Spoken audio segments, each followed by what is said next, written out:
I feel an inspiration coming on. Hieronymus, perhaps I made a mistake falling in love with you. Anna, what do you want me to say? That's nonsense! Hieronymus Bosch is accused of heresy. Heresy? Oh, yes. There's that mad artist I fell in love with.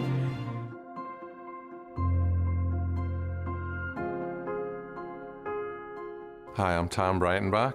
I make my living as a professional artist, mostly doing painting. I live in Altamont, New York. Many years back, someone gave me a free ticket to go see a new musical at the New York State Theater Institute. And I was so entranced at the feeling of being in the audience with the actual actors. It's such a different experience than watching something on TV, or a film or something. And I said, I want to do this. I want to write a musical.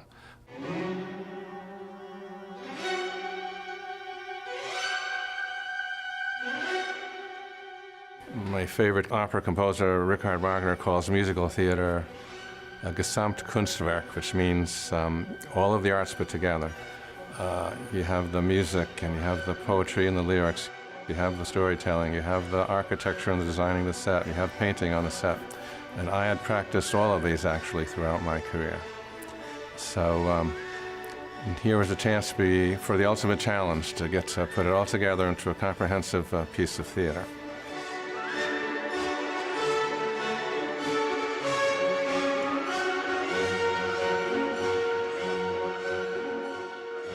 I decided to start with a topic I was very familiar with, Hieronymus Bosch. He was my favorite painter. He's from the Middle Ages, and if you don't know the name, you've probably at least seen one of his famous paintings somewhere. And my artwork is very similar to it. I did a piece called Proverbidiums, which many of you might be familiar with. It has really gotten around. I figured if anyone could get into his head, it would be someone like me who paints in a similar way. My wife came home one day and asked, how can you stand to be home alone all the time? And I told her, because I'm not home. And I really mean that. An artist becomes so immersed in the world she's creating that you forget everything else that's outside. You know, you might come home and find me walking around crying or laughing or whatever, but I really get into these pieces. And I imagine actors do that too.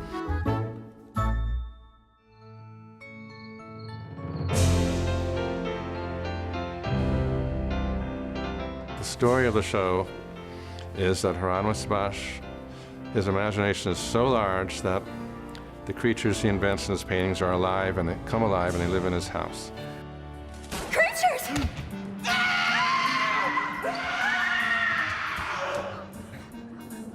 As Hieronymus's imagination leads him deeper and deeper into trouble, he abandons it for a time, even denying the existence of his beloved creatures.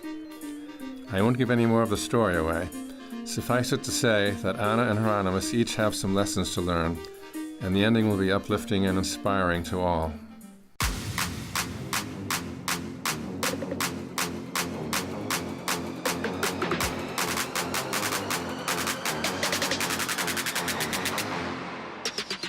So, to get started, I purchased about 120 books, scripts, books that told you why some musicals were successful and why some failed, and this and that, and I boiled it all down to a list of about 25 rules. Because even though the imagination has to rule in the end, every discipline has some rules to it. And then I added a few of my own to it. For example, a lot of Broadway shows I feel the music is very cliched. It all kind of sounds alike, and I believe it's because they write the lyrics first and then they try to put music to it. So in my musical, I wrote to the emotion, because musicals are for emotional stories.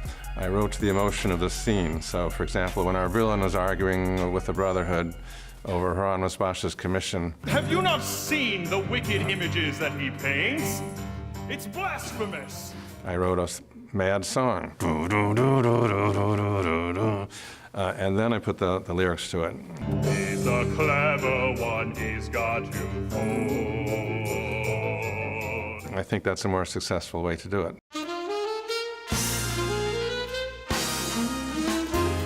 I decided I wanted to do one major community performance, not just a regular community theater show, but make it big. So first I approached Philip Morris at Proctor's Theatre, and they asked if we could use the main stage. And I ended up collaborating with him in Schenectady Light Opera. Two leads were named Kelsey and Will, and they're both very professional and great singers, and they actually had really good chemistry together. For the show, I needed creatures, a lot of creatures, so we got 6 area high schools involved, about 120 students making creature masks. We held a little contest for the best mask. Everyone was so professional. You have no idea how much work in your community, your theatrical community, people put into a project like this. I couldn't believe all the work. Like our costume designer, we had 50 people in the cast, but half the time they were creatures, so they were dressed differently, and half the time they were dancers, and other times they were snowflakes. It was quite a production, all these different jobs.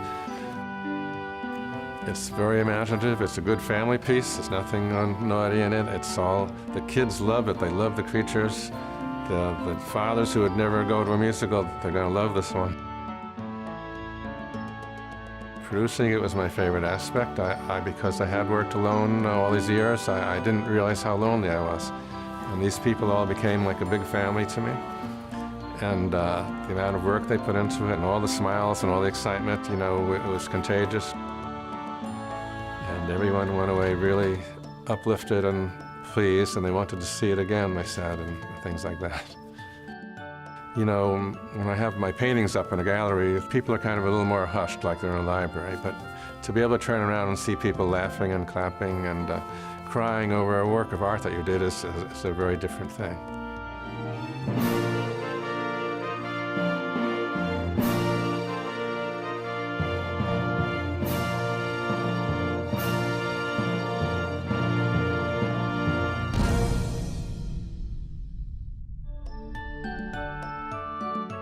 You can see all of T.E. Breitenbach's Hieronymus, A Musical Fantasy on our website. Go to wmht.org/aha.